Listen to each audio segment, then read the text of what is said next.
علیکم ان تنافسوا فیہا، ہاں مجھے اس بات کا ڈر ہے کہ تم دنیا میں دلچسپی لو گے۔ حضور صلی اللہ علیہ وسلم قسم کھا کر فرما رہے ہیں کہ مجھے اپنی امت پر شرک اکبر کا ڈر نہیں ہے۔ تو جو کلمہ پڑھ کر کہے کہ حضور صلی اللہ علیہ وسلم کی امت شرک کر رہی ہے یا مشرک ہو رہی ہے، تو اس کو اپنے نبی پر ایمان کیسے کامل ہوگا؟ اس کو نبی کے فرمان پر کیسے یقین ہوگا؟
میں تمہارا پیش رو ہوں، یعنی تم سے پہلے جانے والا ہوں، اپنی موت کی خبر دے دی اور فرمایا میں تم پر گواہ ہوں، اور بے شک میری تمہاری ملاقات حوض کوثر پر ہوگی، لیکن میں اپنے حوض کوثر کو یہاں ہی کھڑے ہو کر دیکھ رہا ہوں۔ یہ ہے نگاہ نبوت کہ دور و نزدیک حضور کے لیے یکساں ہے، مشرق و مغرب کو دیکھتے ہیں، شمال و جنوب کو دیکھتے ہیں، عرش و فرش کو دیکھتے ہیں۔ تو جس آقا کی نگاہ کا یہ عالم ہے، وہ اپنے غلاموں کو بھی دیکھتے ہیں، ان کے درود و اسلام بھی سنتے ہیں، ان کی فریادیں بھی سبحان سنتے ہیں۔ اللہ۔ بندہ مٹ جائے نہ آقا پہ وہ بندہ کیا ہے، بے خبر ہو جو غلاموں سے وہ آقا کیا ہے۔ اللہ اکبر۔ فریاد امتی جو کرے حال زار میں، ممکن نہیں کہ خیر بشر کو خبر نہ ہو۔ سبحان اللہ۔ حضور صلی اللہ علیہ وسلم نے یہ بھی فرمایا کہ اللہ تعالیٰ نے مجھے زمین کے خزانوں کی چابیاں عطا فرما دی ہیں، اور ارشاد فرمایا واللہ ما خاف علیکم ان تشرکوا بعدی، خدا کی قسم مجھے تم پر ڈر نہیں ہے کہ تم میرے بعد شرک کرو گے، ولیکن اخاف علیکم ان تنافسوا فیہا، ہاں مجھے اس بات کا ڈر ہے کہ تم دنیا میں دلچسپی لو گے۔ حضور صلی اللہ علیہ وسلم قسم کھا کر فرما رہے ہیں کہ مجھے اپنی امت پر شرک اکبر کا ڈر نہیں ہے۔ تو جو کلمہ پڑھ کر کہے کہ حضور صلی اللہ علیہ وسلم کی امت شرک کر رہی ہے یا مشرک ہو رہی ہے، تو اس کو اپنے نبی پر ایمان کیسے کامل ہوگا؟ اس کو نبی کے فرمان پر کیسے یقین ہوگا؟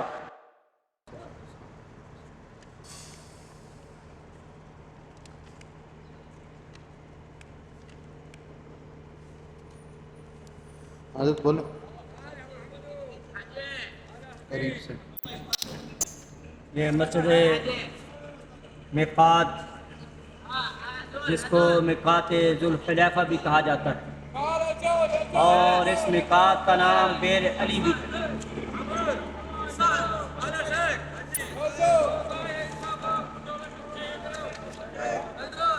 اس مسجد کو مسجد شجرہ بھی کہا جاتا ہے، کیونکہ یہ اس درخت کے نیچے بنائی گئی ہے جس کے نیچے نبی کریم صلی اللہ علیہ وسلم دوران سفر قیام آیا کرتے تھے۔ اس کو مسجد ذوالحلیفہ کہا جاتا ہے کیونکہ یہ ذوالحلیفہ کے علاقہ یہ مدینہ منورہ سے تقریباً 12 کلومیٹر کے فاصلے پر واقع ہے۔ سیدنا ابن عمر رضی اللہ تعالیٰ عنہ سے روایت ہے کہ رسول اللہ صلی اللہ علیہ وسلم شجرہ کے راستے سے نکلتے تھے اور معرس کے راستے سے داخل ہوتے تھے۔ رسول اللہ صلی اللہ علیہ وسلم جب مکہ مکرمہ کے ارادے سے نکلتے تو مسجد شجرہ کی جگہ نماز پڑھتے تھے، اور جب واپس تشریف لاتے تو ذوالحلیفہ کے مقام پر وادی کے نشیب میں نماز پڑھتے اور صبح تک وہیں ٹھہرتے اور پھر صبح کو مدینہ میں داخل ہوتے۔ بخاری شریف حدیث نمبر 1533، مسلم شریف حدیث نمبر 1257۔ اور رسول پاک صلی اللہ علیہ وسلم نے ارشاد فرمایا اس وادی کا وادی مبارک بھی ہے، کیونکہ ایک فرشتہ آنے والا آیا اور کہا کہ یا رسول اللہ صلی اللہ علیہ وسلم آپ اس جگہ سے حج اور عمرے دونوں کا احرام باندھیے کہ یہ وادی مبارک ہے۔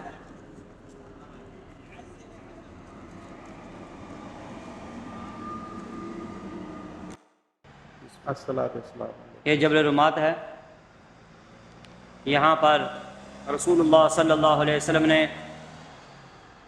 جنگ سے پہلے 50 تیر اندازوں کو مقرر کیا تھا اور ان کو تاکیدی حکم دیا تھا کہ اس جگہ کو تم نے چھوڑنا نہیں، ہمیں فتح ہو یا شکست، جب تک کہ میں تمہیں خود نہ بلاؤں۔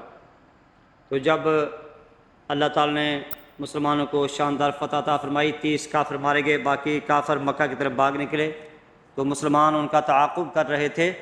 تو یہاں سے 40 صحابہ کرام نیچے اتر گئے، 10 صحابہ کرام اپنی جگہ پر کھڑے رہے، وہ بڑی جان بازی سے لڑے۔ خالد بن ولید نے جب حملہ کیا تو بڑی جان بازی سے لڑے یہاں تک کہ وہ شہید ہو گئے۔ اس کے بعد کفار کی فوج نے مسلمانوں پر یک بار کی حملہ کر دیا، تو جو کافر آگے مکہ کی طرف بھاگ رہے تھے وہ بھی واپس پلٹ پڑے، تو مسلمان درمیان میں آگے۔ اس وقت 60 صحابہ کرام اور شہید ہو گئے۔ رسول پاک صلی اللہ علیہ وسلم پر تیروں کی بارش ہو رہی تھی، صحابہ کرام حضور صلی اللہ علیہ وسلم کا دفاع کر رہے تھے۔ حضرت قتادہ رضی اللہ تعالیٰ عنہ حضور کا دفاع کر رہے تھے، یہاں تک کہ ان کی آنکھ کا ڈیلا نکل کر رخسار پر آ گیا۔ حضور صلی اللہ علیہ وسلم کی بارگاہ میں حاضر ہوئے کہ یا رسول اللہ صلی اللہ علیہ وسلم یہ میری آنکھ زخمی ہو گئی ہے۔ تو رسول پاک صلی اللہ علیہ وسلم نے وہ ڈیلا لے کر آنکھ میں رکھا اور دعا کی، الہی یہ تیرے نبی کی حفاظت کر رہا تھا تو اس کی آنکھ واپس کر دے۔ وہ فرماتے ہیں کہ وہ آنکھ پہلی آنکھ سے بھی زیادہ خوبصورت اور روشنی والی ہوگی۔ اسی طرح حضرت عبداللہ بن جہش حضور کا دفاع کر رہے تھے، یہاں تک کہ ان کی ایک تلوار ٹوٹ گئی، تو حضور کی بارگاہ میں حاضر ہوتے ہیں، رسول پاک صلی اللہ علیہ وسلم کو ایک لکڑی عطا فرما دیتے ہیں اور فرماتے ہیں لو اس سے جنگ کرو۔ فرماتے ہیں میں نے پکڑ کر ہلایا تو وہ تلوار، تو حضور صلی اللہ علیہ وسلم کہ آپ نے جو لباس لوہے کا پہنا ہوا اس کی 2 کڑیاں آپ کے رخساروں میں چبھ گئیں۔ حضرت ابو الدرداء نے آپ کے رخسار سے وہ کڑیاں اپنے دانتوں سے کھینچی تو ان کے صحابی رسول کے دونوں دانت ٹوٹ گئے اور پاک صلی اللہ علیہ وسلم کے رخساروں سے خون بہنا شروع ہو گیا۔ حضرت ابو سعید خدری رضی اللہ تعالیٰ عنہ کے والد مالک بن سنان خدری رضی اللہ تعالیٰ نے حضور صلی اللہ علیہ وسلم کا خون مبارک چوس لیا۔ حضور صلی اللہ علیہ وسلم نے ارشاد فرمایا کہ جس کے خون میں میرا خون مل گیا ہے اس کو دوزخ کی آگ نہیں چھو سکتی۔ ایک روایت میں ہے کہ جس نے جنتی دیکھنا ہو اس کو دیکھ لو۔ سبحان اللہ۔ تو چنانچہ وہ لڑتے ہوئے تھوڑی دیر کے بعد وہ بھی شہید ہو گئے تھے۔ تو یہ سامنے مزارات احد ہیں، جہاں پر 70 صحابہ کرام مدفون ہیں، جن میں رسول پاک صلی اللہ علیہ وسلم کے چچا سیدنا حمزہ رضی اللہ تعالیٰ عنہ بھی ہیں، جن کے متعلق حضور صلی اللہ علیہ وسلم نے ارشاد فرمایا کہ جناب جبریل امین نے مجھے خبر دی ہے کہ اللہ تعالیٰ نے حضرت حمزہ کو 7 آسمانوں پر اللہ اور اس کے رسول کا شعر لکھا ہے۔ تو جب حضور کے غلاموں کی شان یہ ہے کہ ان کے نام آسمانوں پر لکھے ہوئے ہیں، ان کا چرچا آسمانوں پر ہو رہا ہے، تو آقا کا مقام کیا ہوگا؟ سبحان اللہ۔ اللہ اللہ شاہ کونین جلالت تیری، فرش کے عرش پہ جاری ہے حکومت تیری۔ تو حضور صلی اللہ علیہ وسلم نے ان کو اسد اللہ و اسد رسول ہی قرار دیا ہے، ان کو سید الشہداء قرار دیا ہے، اور باقی ان کے علاوہ تمام شہداء یہاں پر اس مقبرے میں دفن ہیں۔ رسول پاک صلی اللہ علیہ وسلم ان کی زیارت کے لیے آیا کرتے تھے، خلفائے راشدین آتے رہے اور حضرت فاطمہ رضی اللہ تعالیٰ عنہ ہر جمعہ کو آیا کرتی تھی۔ رسول پاک صلی اللہ علیہ وسلم کے وصال کا وقت آیا تو آپ تمام صحابہ کرام کو لے کر یہاں پر آئے ہیں اور ان کی زیارت کی اور ان کے لیے دعا فرمائی اور فرمایا کہ تم ان کی زیارت کرو، ان کو سلام کرو، اس کی قسم جس کے قبضہ قدرت میں میری جان ہے، جو بھی ان کو سلام کرے گا یہ قیامت تک اس کے سلام کا جواب دیں گے۔ سبحان معلوم ہوا کہ شہداء زندہ ہوتے ہیں، وہ ہمارے سلام سنتے ہیں، سن کر جواب عطا فرماتے ہیں، ہماری دعاؤں پر آمین کہتے ہیں۔ تو جب شہید زندہ ہے تو پھر ہمارے آقا اور نبی صلی اللہ علیہ وسلم کی کیا شان ہوگی۔ سبحان اسی لیے تو امام اہل سنت فرماتے ہیں تو زندہ ہے واللہ، تو زندہ ہے واللہ، تو زندہ ہے واللہ، تو زندہ ہے واللہ، میرے چشم عالم سے چھپ جانے والے۔ سبحان اللہ۔ حضور صلی اللہ علیہ وسلم نے یہاں پر دعا کے بعد یہاں پر خطبہ بھی دیا تھا منبر پر کھڑے ہو کر، چنانچہ بخاری شریف میں حدیث پاک موجود ہے جس کے راوی حضرت عقبہ بن عامر رضی اللہ تعالیٰ عنہ ہیں۔ بخاری شریف حدیث نمبر 1344 ہے، کتاب الجنائز، باب الصلاۃ علی الشہید۔ آپ نے ارشاد فرمایا میں تمہارا پیش رو ہوں، یعنی تم سے پہلے جانے والا ہوں، اپنی موت کی خبر دے دی اور فرمایا میں تم پر گواہ ہوں اور بے شک میری تمہاری ملاقات حوض کوثر پر ہوگی، لیکن میں اپنے حوض کوثر کو یہاں ہی کھڑے ہو کر دیکھ رہا ہوں۔ یہ ہے نگاہ نبوت کہ دور و نزدیک حضور کے لیے یکساں ہے، مشرق و مغرب کو دیکھتے ہیں، شمال و جنوب کو دیکھتے ہیں، عرش و فرش کو دیکھتے ہیں۔ تو جس آقا کی نگاہ کا یہ عالم ہے وہ اپنے غلاموں کو بھی دیکھتے ہیں، ان کے درود و سلام بھی سنتے ہیں، ان کی فریادیں بھی سبحان سنتے ہیں۔ اللہ۔ بندہ مٹ جائے نہ آقا پہ وہ بندہ کیا ہے، بے خبر ہو جو غلاموں سے وہ آقا کیا ہے۔ اللہ اکبر۔ فریاد امتی جو کرے حال زار میں، ممکن نہیں کہ خیر بشر کو خبر نہ ہو۔ سبحان اللہ۔ حضور صلی اللہ علیہ وسلم نے یہ بھی فرمایا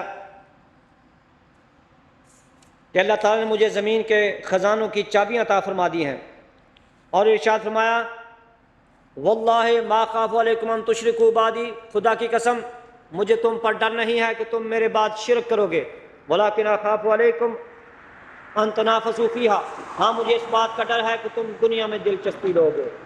حضور صلی اللہ علیہ وسلم قسم کھا کر فرما رہے ہیں کہ مجھے اپنی امت پر شرک اکبر کا ڈر نہیں ہے۔